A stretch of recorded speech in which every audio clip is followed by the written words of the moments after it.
Hello and welcome to Speaking with Sonnet. So we have the lovely Miss Morris back here with us today, and we're going to be looking at A Christmas Carol.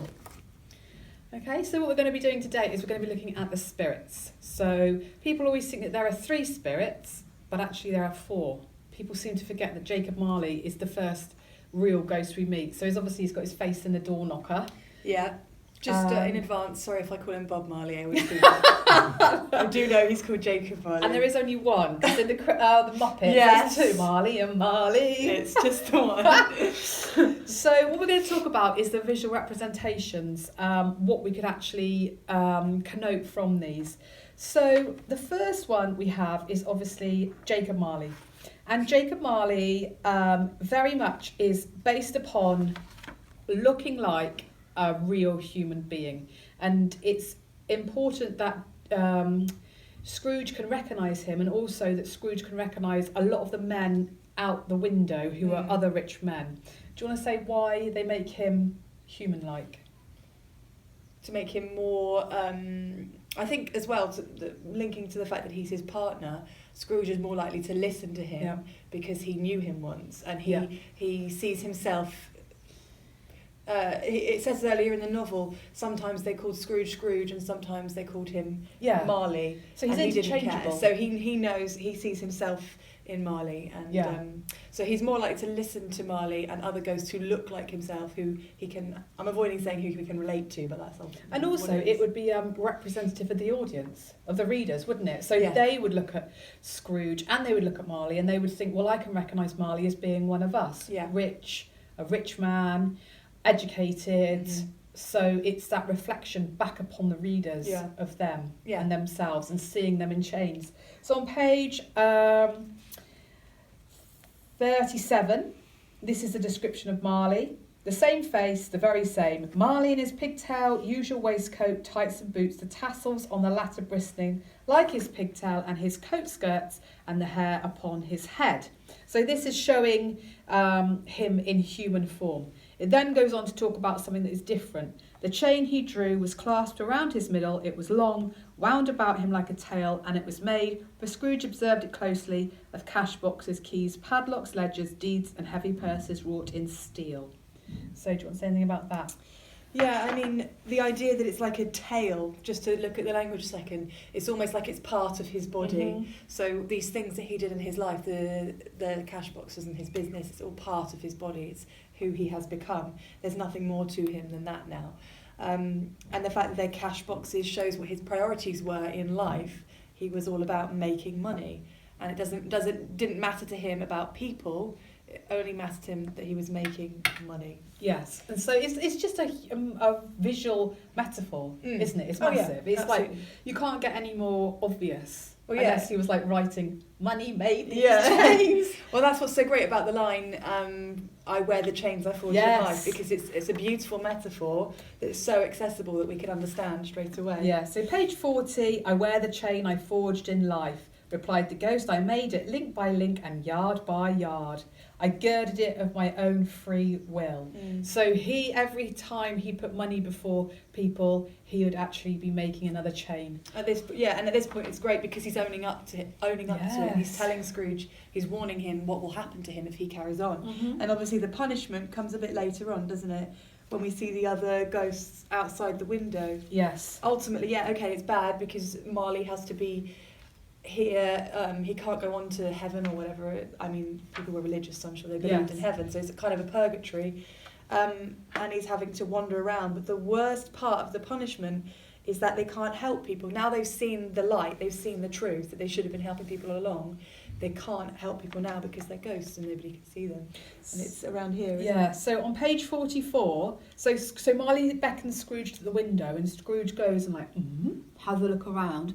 And all the people he can see are people he knew. So he's, again, reflecting the idea that these were all men of business. So any man of business who does not deal in humanity and does not put people first is going to end up like this. And also, I think, he says the air was filled with phantoms. There's no escape. Yes. If you behave like this is what Dickens was obviously writing with a social conscience. It's reinforcing the idea if you don't behave in a Christian way, then this will be your punishment Yeah. when you die.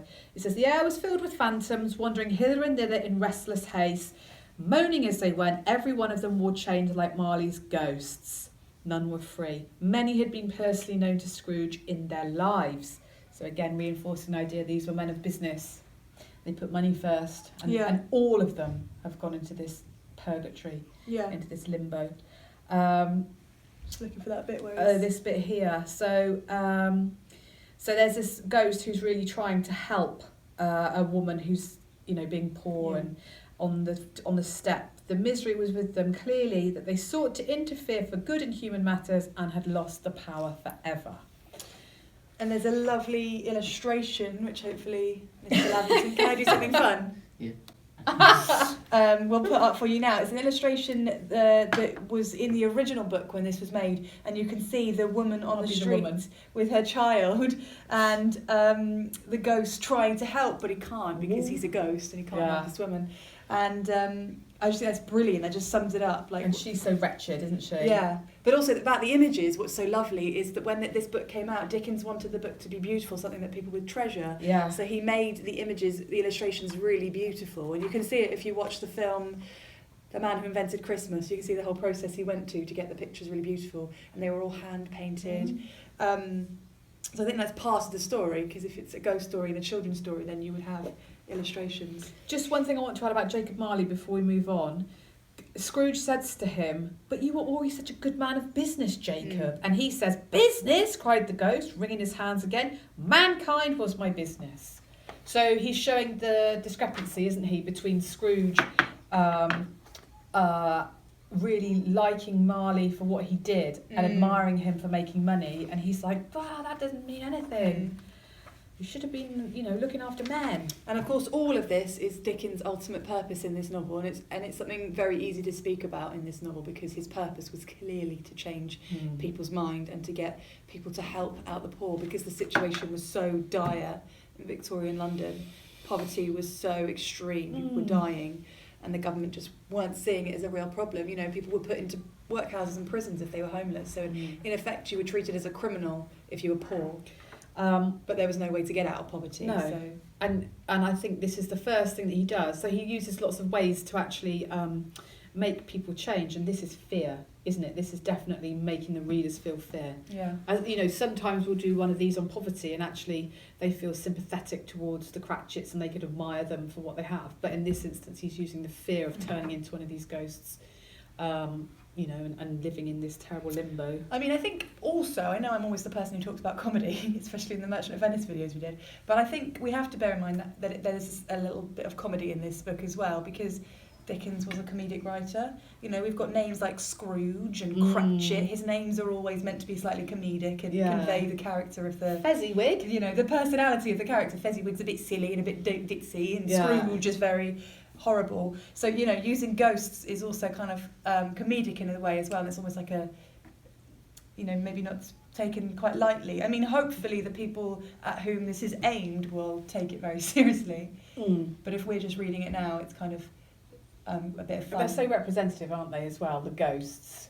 So the first spirit, as in, that visits him, is the ghost of Christmas past. So this is the one that is the link between the past and the future. I'll very quickly say a little bit about him, because again, Dickens writes very descriptively, so all of these are like lines and lines and lines of what it was about. It was a strange figure, like a child, yet not so like a child, like an old man viewed through some supernatural medium. So old man, child, you get this link as well.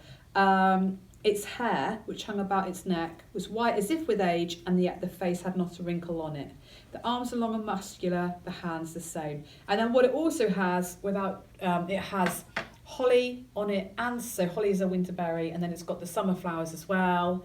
And it's flashing all the time, moving like this, like a candle. So it's obviously representative of something. So do you want to say what that could be representative of in the metaphorical imagery?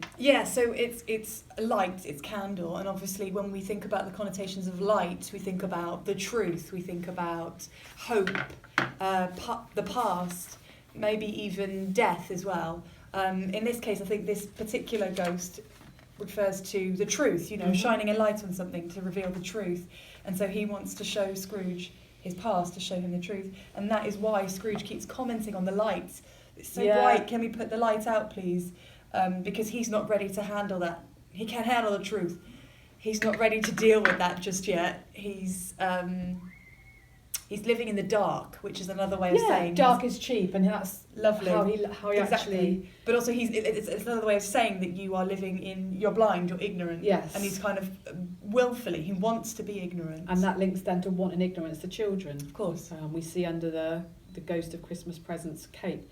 So again, obviously, the idea that he's young and old is the fact that what we see is Scrooge's difficulties when he was a young man in the school by himself, and how that links to how he is as an older man. You know, one of the reasons why he never wants to be poor is because of the discomfort he had as a child. Yeah.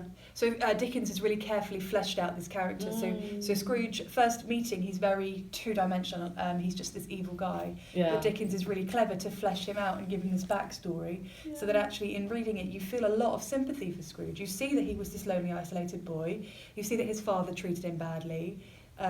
You see how much love he had for his sister, and we understand now that she's died. So he's been through a lot. So he's a really fleshed out character. We understand he's a victim of circumstance. So I think it's so important that we sympathise with Scrooge, because otherwise why are we going to care about his story? Yes, and otherwise you're going to think, well, actually it's really unbelievable that he could redeem himself. Yeah. But you think actually because it's circumstantial, and this is another thing that he was saying, that anyone has the possibility to change as well, not born evil. Also in the past, he's very shocked when Belle breaks off the engagement.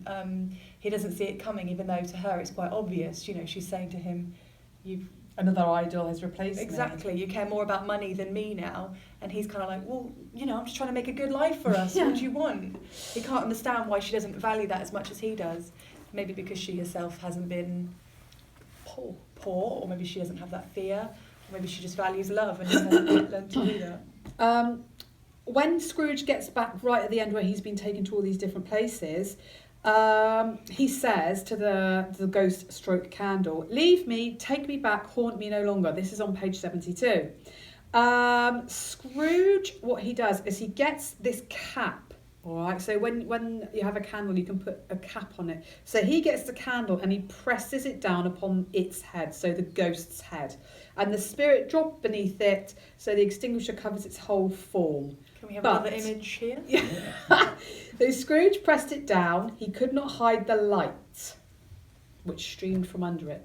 Now, I think that that's metaphorical in the fact that he is waking up to the truth, and once you know the truth, you cannot go back. You cannot go back to the darkness of ignorance. And he wants to go back to the darkness of ignorance because it's comfortable for him, but he can't now. So these lights are shining underneath the cap, and these are the representations of the truth. And also, this is representative of the readers. Once they've read this book, they can't therefore think of themselves as being ignorant anymore and carrying on in the way that they have. Yeah. It's a very, I want to use the word tight. It's all very well thought through on Dickens' part. There's pretty much two major themes in this whole book, and they are referred to time and again. You know, poverty and ignorance, really. Ignorance and want, you could say. Yes. And how dangerous those two things are. And how the ignorance of the rich leads to the want of the poor, and how easy it is to change, though. Yes, yeah. You know, Scrooge changes in a night, basically, doesn't he? Yeah. Then we're talking about the Ghost of Christmas Present. Now, this is the one who is very, very big. So he's really huge. He's a jolly giant who has bore a glowing torch. So he's got a torch in his hand, which is like Plenty's horn, and he is sat on a throne of food. Now, I'm not going to read all of it, but the description is a very, very long, complex sentences, and it's just a list of all the things he was sat on. Turkeys, geese, game, poultry, brawn, grape, Johnson, blah, blah, blah. Do you want to say anything about that, what he sat on? Well, yeah, I mean, I think it would have been really, really obvious to people at the time reading this that he was supposed to be Father Christmas, because he's wearing his big green robe, which, of course, before Coca-Cola came along, was what Father Christmas wore.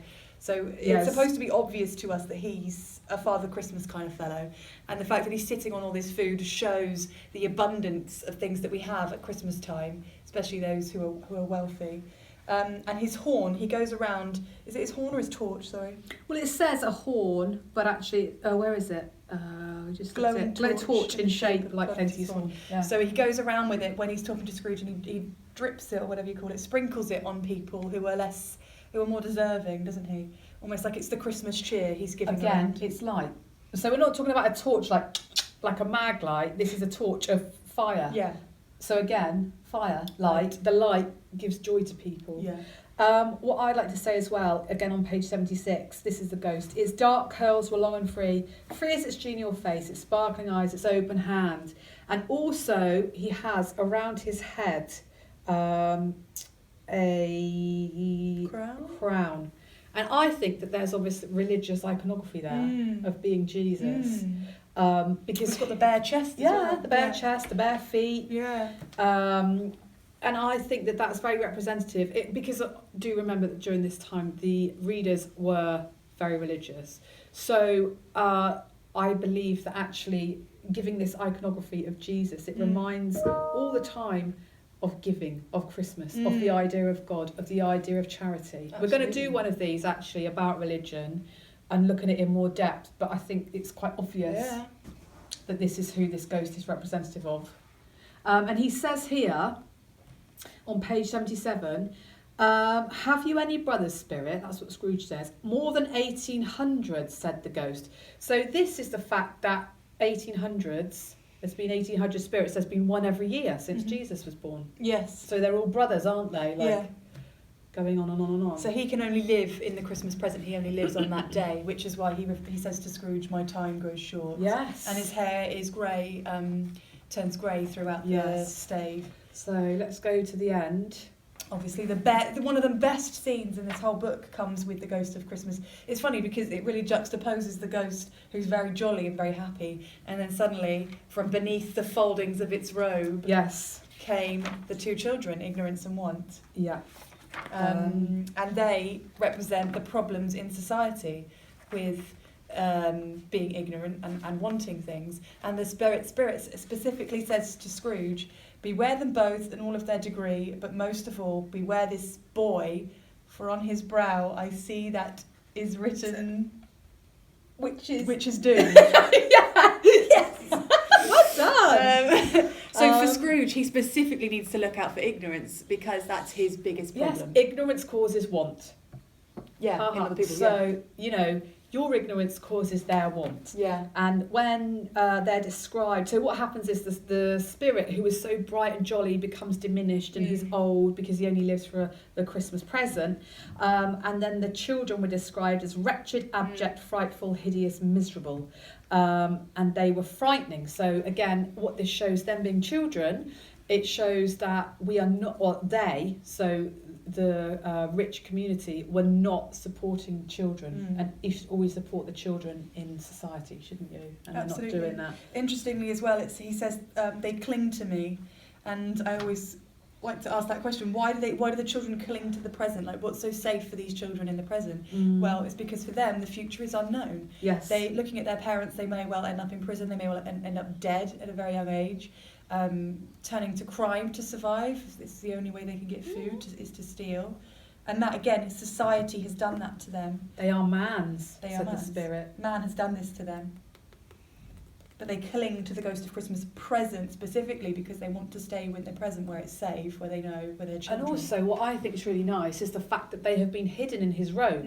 So what this says about society is it's very easy for visual representation of Christmas and the rich people to kind of hide the poverty and the awfulness of society. That's exactly what the government were doing. No homeless people, everyone get into a prison out of our way. Yeah, I don't want into to the see workhouse. poor people when I'm on my walk around town. Get the poor people out of my way. Yeah. So you can all lock them up and we haven't got a homeless problem. What are you talking about? We haven't got any homeless You just people. send the plague down.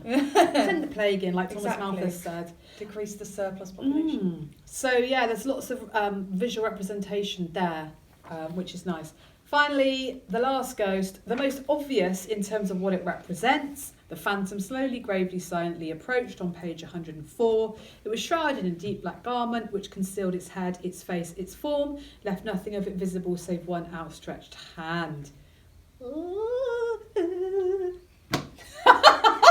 So he's obviously the Grim Reaper, he's Yeah. obviously death, Yes. and you know, everything that happens with this particular ghost is about death. We've got Tiny Tim's death. Mm-hmm. So we should have said the Ghost of Christmas Present shows Scrooge, the Cratchit family, being ever so happy and overjoyed with the little that they have. Yep. And so when we see Tiny Tim's death, it's extremely moving.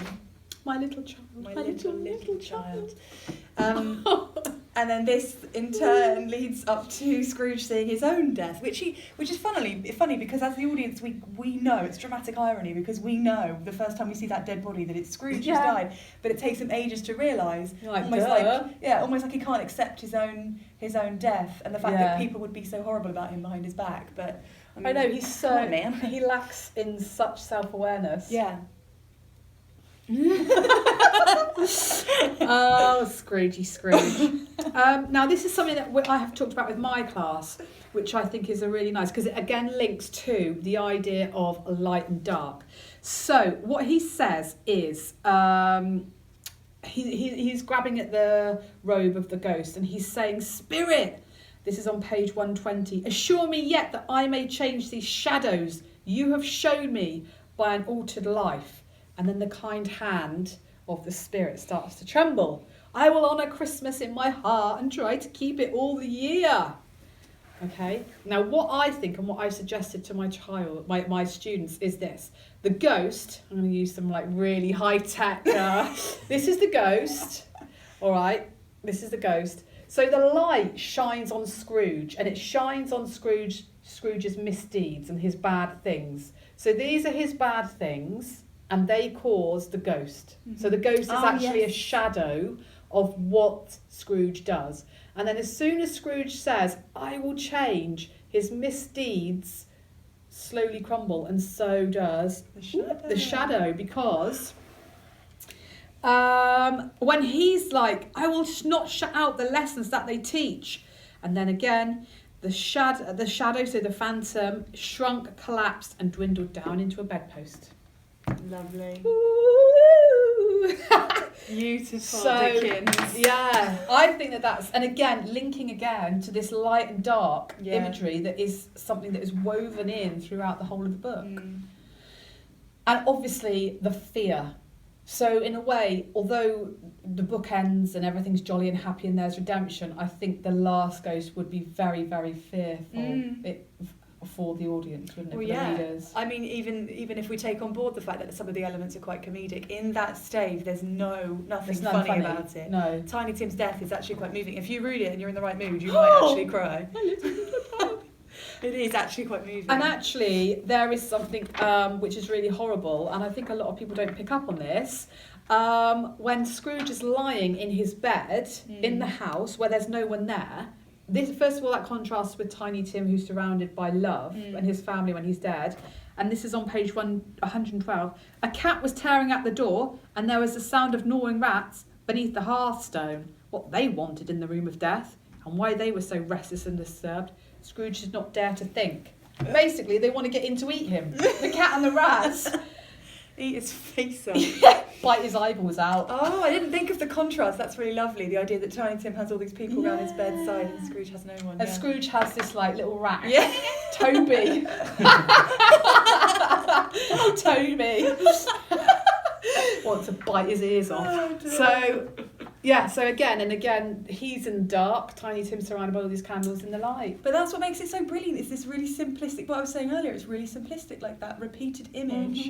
And again, I know where arguably there are 4 ghosts, but there are 3, past, present, future, which is such a kind of almost a nursery rhyme kind of thing. Yeah. Like 3 blind mice. Like the rule of 3 is really it's using a lot of childish stories, isn't it? Oh yeah. Not childish, sorry, but stories. No, of children. and it's that narrative arc, isn't it? Yeah. You went back, and then you saw that, and then you saw the future. But you've got the ability to change the future based on what you know from the past and the present. Yeah. So, which is what makes this little book so genius. Yeah. Doesn't he say that in the preface? Yes, I have endeavoured in this ghostly little book to raise the ghost of an idea which shall not put my readers out of humour with themselves, with each other, with the season, or with me. May it haunt their houses pleasantly, and no one wish to lay it. Their faithful friend and servant, C.D., December 1842. Oh, Charlie Charles.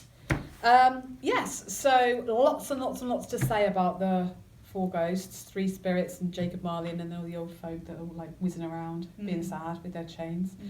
But what is nice is if you get a question about any of the ghosts, there are so many other places where you can actually write about it and you can interlink with the ideas.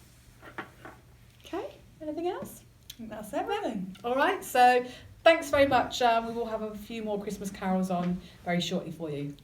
Thank you very much. Thanks. Bye.